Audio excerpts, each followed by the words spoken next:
अस्सलाम वालेकुम दोस्तों। इंडिया ने T20 वर्ल्ड कप जीत लिया है और अब इंडिया को मुबारकबाद दी जाए कि आईसीसी को मुबारकबाद दी जाए। जिस तरह का वर्ल्ड कप मुझे लगता है कि वर्ल्ड कप ये सारा प्लान ही इंडिया के लिए किया गया था। जिस तरीके का उनको अहमदाबाद के अंदर विकेट दिया गया, जिस तरीके का उनको वानखेड़े के अंदर विकेट दिया गया, और पता नहीं न्यूजीलैंड के कप्तान ने टॉस जीत के क्यों ये फैसला किया कि वो इंडिया को पहले बैटिंग कराएगा। और वो सेमीफाइनल क्या उसने नहीं देखा था? क्या उसने उससे पिछले वाले मैचेस नहीं देखे थे कि वो पहले बैटिंग करके इतना बड़ा स्कोर कर रहे हैं? और फिर हर चीज़ पहले से जिस टीम को मालूम हो, एडवांटेजेस हों, वो टीम फिर इसी तरीके से कामयाब भी होती है। देखें, टीम उनकी अच्छी क्रिकेट खेल रही है, इसमें कोई शक नहीं है। अपॉर्चुनिटीज़ गो के एक टीम को एक पूरे हिसाब किताब के साथ दी जा रही हैं, जिसका वो फ़ायदा भी उठा रहे हैं। बैटिंग भी वो अच्छी कर रहे हैं। सबसे बड़ी बात यह है कि वो उन कंडीशन से जो उनको दी जा रही हैं उससे वो फ़ायदा उठा रहे हैं। चाहे वो दुबई में चैंपियंस ट्रॉफी एक वेन्यू पे खेल रहे थे, या इससे पहले 2024 का T20 वर्ल्ड कप खेले। मतलब 2024 के T20 वर्ल्ड कप के अंदर वेस्ट इंडीज को भी ये पता नहीं था, जो कि वहां का होस्ट था, कि उसने अपना सेमीफाइनल कहाँ खेलना है, और इंडिया को पता था कि उसने गयाना के अंदर खेलना है। तो जब आपको विकेट का पता हो, वेन्यू का पता हो, और फिर आईसीसी विकेट भी तैयार करने में अगर आपको मदद भी कर सकता हो, तो फिर आप इस वर्ल्ड कप के अंदर भी श्रीलंका को आखिर में आके अनाउंस हुआ, आखिर में, कि आप अगर सेमीफाइनल में आए तो आप कोलंबो में खेलेंगे। इंडिया को पता था कि उसने वानखेड़े खेलना है। तो ये वाले एडवांटेजेस जब किसी टीम को दिए जाते हैं, मिलते हैं, तो वो टीम फिर फायदा भी उठाती है। मैं इंडिया की जीत को खराब नहीं करना चाहता, बट कहीं ना कहीं एक टीम को फेवर किया जाता है। मतलब मैं आपको एक बात बताता हूँ, आपके पता नहीं जहन में है ये बात नहीं है। इंडिया इस T20 वर्ल्ड कप का पहला राउंड खेला। उस पहले राउंड के अंदर पाकिस्तान भी था, उस पहले राउंड के अंदर जो हमारा ग्रुप था उसमें नीदरलैंड भी था, उसमें अमेरिका भी था, और उसमें नमीबिया भी था। ये चार टीमें थी ना। इस ग्रुप का जो सबसे आखिरी मैच जो था, इस ग्रुप का सबसे जो आखिरी मैच था, वो इंडिया को नीदरलैंड के साथ दिया गया। इस ग्रुप का सबसे आखिरी मैच, मतलब पाकिस्तान को ये अपॉर्चुनिटी दी जा सकती थी, या किसी और टीम को भी। इसीलिए रखा गया कि अगर कहीं एक दो मैच आगे पीछे हो भी जाए तो क्या run rate, net run rate बनेगा। आखिरी मैच आपको दिया जा रहा है तो अपने ग्रुप के अंदर, तो आप उसका फिर आगे जो है वो हिसाब लगा सकते हैं। और फिर जब सुपर 8 हुआ, तो सुपर 8 के अंदर भी इंडिया को वेस्ट इंडीज के साथ सबसे आखिरी मैच दिया गया, सबसे आखिरी मैच, ताकि उनको पता हो कि उनको जीत रिक्वायर्ड है या उनको रन रेट उनको क्या चाहिए। वहां पे भी पहले ग्रुप के अंदर भी सबसे आखिरी मैच इंडिया को दिया गया नीदरलैंड के साथ, वो सीक्वेंस लगा के आगे आ जाए। पाकिस्तान तो खैर एक मैच हारा, 3 जीत के आगे आया। इंडिया भी ठीक है, अपने सारे मैचेस जीत के आया, बट ग्रुप का आखिरी मैच उन्हीं को दिया गया, हिसाब किताब में आसानी होने के लिए। और सुपर 8 जब खेलते हैं तो सुपर 8 के अंदर भी पहले तो सुपर 8 जो बनाया गया है, जो जो डिज़ाइन किया गया है, वो डिज़ाइन पहले से कैसे हो सकता है? ये किसी भी स्पोर्ट्स के अंदर कुछ अनोखी एक दफ़ा चीज़ देखी गई है कि जो ग्रुप टॉपर हैं, जिम्बाब्वे अपने ग्रुप में टॉपर था, साउथ अफ्रीका अपने ग्रुप में टॉपर था, इंग्लैंड सेकंड पे था, पाकिस्तान की तरफ था, और वेस्ट इंडीज अपने ग्रुप में टॉपर था, और इंडिया अपने ग्रुप के अंदर टॉपर था। 4 टॉपर टीमें एक साइड पे हैं, और सेकंड सेकंड पोजीशन वाली टीमें वो सुपर 8 में दूसरे पे आई हैं। अगर अगर दो दो जो ग्रुप की टॉपर थी वो एक सुपर 8 के ग्रुप में होती, और दूसरे नंबर वाली भी 2 टीमें होती, तो पाकिस्तान, वेस्ट इंडीज और इंडिया के मैचेस आपस में होने थे श्रीलंका के साथ। पाकिस्तान, इंडिया, वेस्ट इंडीज और श्रीलंका। बट वहां पे एक साइड पे नंबर 1 टीमें थी, दूसरी साइड पे नंबर 2 टीमें थी। वहां पर भी इंडिया को सबसे आखिरी मैच दिया गया ग्रुप स्टेज का वेस्ट इंडीज के खिलाफ, ताकि साउथ अफ्रीका से जैसे हारे, जिम्बाब्वे का रन रेट भी मीट किया, और फिर वेस्ट इंडीज का आखिरी मैच दानिस्ता तौर पर रखा गया ताकि पिक्चर क्लियर हो, जैसे ग्रुप स्टेज के ऊपर दी गई पिक्चर यहां पर भी। और फिर वानखेड़े तय था कि इन्होंने वानखेड़े में सेमीफाइनल खेलना है। तो ऐसी एडवांटेजेस जब हों भाई साहब, तो फिर आपके लड़के अच्छा भी खेलते हैं, और वो उस अपॉर्चुनिटी से फायदा भी उठाते हैं। गौतम गंभीर को और सूर्या कुमार यादव को इस बात की दाद मिलनी चाहिए कि जो उनको मदद की गई, उन्होंने उस मदद को सही तौर पे हासिल किया, और अपने प्लान्स के ऊपर उन्होंने वर्क किया, और उनको कामयाबी मिली।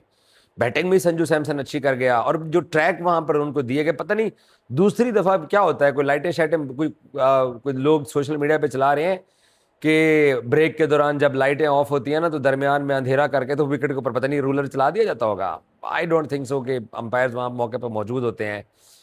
लेकिन न्यूजीलैंड ने जो टॉस जीत के पहले फील्डिंग का फैसला किया, मुझे लगता है वहीं पे गेम खत्म हो गई थी यार। वर्ल्ड कप के फाइनल के अंदर पावर प्ले के अंदर विकेटें ही नहीं गिर रही हैं, 92 रन बन गए हैं, स्कोर आप देखिए कितना बन गया है। दूसरी टीम ही बिल्कुल ही, मतलब पाकिस्तान और इनके पॉइंट्स बराबर थे रन रेट की बुनियाद के ऊपर। हम श्रीलंका को 147 के ऊपर आउट नहीं कर सके थे, तो जिसकी वजह से न्यूजीलैंड फाइनल में खेला। और ये उनका जो उन्होंने सेमीफाइनल खेला और फिर जिस तरीके से वो फाइनल खेले आपके सामने ही है। मैं तो चूक कर साउथ अफ्रीका पे हैरान हूँ कि वो इनसे कैसे हार के चले गए हैं। हमारा और न्यूजीलैंड का मैच ही नहीं हुआ था कोलंबो में, 1-1 पॉइंट था। सो इंडिया को जीत मुबारक हो भाई साहब। बट ये है कि एडवांटेजेस जो उनको दिए जाते हैं ये सच चाहिए, मानने चाहिए। मैं ऐसी बात नहीं मतलब इस्टेब्लिश करना चाहता कि इंडिया की जीत जो है वो कोई जीत नहीं है। जीत है, ज़रूर जीत है, मैं मानता हूँ। बट जो एक टीम के लिए एक स्टेज सेट किया गया, जो उस टीम को एडवांटेजेस दिए गए जो बाकी किसी भी टीम को वो वाले एडवांटेजेस नहीं थे, चाहे ग्रुप स्टेज हो, चाहे सुपर 8 स्टेज हो, चाहे सेमीफाइनल का आपको पहले वेन्यू का पता हो, और ये कहीं पे भी नहीं होता है। सो उस टीम ने उस प्लान के ऊपर अमल भी किया और अच्छी क्रिकेट भी खेली। और उन्होंने देखे ना, आपने फिर फतह यहाँ से जो है ना वो छीननी होती है। साउथ अफ्रीका ने अहमदाबाद में इनको एक ही मैच हराया, चैंपियंस ट्रॉफी थी, एक ही वेन्यू था, चैंपियंस ट्रॉफी थी। तो क्या वहाँ पे विकेटें कौन बनाता है? मैं बनाता हूँ जाके, या आप लोग जो देखने वाले हैं आप जाके विकेटें बनाते हैं? आईसीसी के लोग या आईसीसी टूर्नामेंट्स के अंदर विकेटें बनाते हैं ना। सो ठीक है, जीत लिया वर्ल्ड कप उन्होंने, बट बोरिंग सा फाइनल हुआ है। ओवरऑल पाकिस्तान की टीम के लिए भी जो, मतलब अगर हम अपनी बात करें, अपने गिरेबान में झांकें, तो भाई साहब हम तो बहुत ही बुरी क्रिकेट खेलते चले आ रहे हैं। पिछले 4 आईसीसी टूर्नामेंट्स के अंदर हम सेमीफाइनल ही नहीं खेल पाए हैं। इस बार तो चलो ठीक है, हमने 2 मैचेस पाली किले में जाके खेले, बट हमें भी वेन्यूज़ का पता था कि हमने कहाँ खेलना है। इन एडवांटेज से हम फायदा उठा सकते थे, जो कि हमने नहीं उठाया। इंडिया ने इन एडवांटेज का भरपूर फायदा उठाया, इसलिए उनके लिए शाबाश बनती है, उनके कोच के लिए, उनके कप्तान के लिए, कि जो उनको स्टेज दिया गया। बाकी जो पिछले 3 इवेंट्स थे जिनमें हम नहीं आगे आ सके, इंडिया को वहां पे भी एडवांटेजेस था जो हमें नहीं था, बट हमें यहाँ था। हम उससे हम बहुत ही बुरी क्रिकेट, हमारी शॉर्ट सिलेक्शन, हमारी मजहमत, हमारा मतलब जीत के लिए एफर्ट करना, गेम अवेयरनेस से होना, जो प्लान दिया हुआ है, इंडिया को भी प्लान दिया जाता है ना, उन्होंने वो उसके ऊपर कैसे वो अमल करते हैं, हम उसमें बहुत नाकाम रहे हैं। तो इसलिए हमने भी जो है ना वो दिल जले बन के, दिल जले पाकिस्तानियों की तरह हमने बोला कि यार इन प्लेयर्स को बहुत अरसे से पाकिस्तान खिला रहा है, तो अब हमें नए प्लेयर्स की तरफ जाना चाहिए। अभिषेक शर्मा इस पूरा टूर्नामेंट के अंदर एक आधी इनिंग्स थी, बाकी तो वो तो मोहम्मद आमिर के कहने के ऊपर और स्कोर भी नहीं कर रहा था। लेकिन आज उसने कैसा पावर प्ले दिया अपनी टीम को, कैसा उसने न्यूजीलैंड के ऊपर अटैक किया। और जो न्यूजीलैंड ने स्पिनर को बिठा के डफी को खिला दी, हालांकि डफी ने जो बाइलेटरल सीरीज होती है वहां पर डफी ने अच्छी बॉलिंग की हुई है, बट वो डफी साहब को जो स्कोर पड़ा, और जो आज मैट हेनरी को स्कोर पड़ा, जो लोकी फर्गसन को स्कोर पड़ा, जिस तरीके की न्यूजीलैंड ने बिल्कुल ही गई गुजरी बॉलिंग कराई है, तो मुकाबला तो कहीं था ही नहीं। ना पहली इनिंग्स में मुकाबला नजर आया, ना दूसरी इनिंग्स में। अब ठीक है, एडवांटेजेस इंडिया को थे, बट न्यूजीलैंड को उन्हीं एडवांटेजेस के अगेंस्ट जाके पैट कमिंस यहाँ से वर्ल्ड कप जीता था।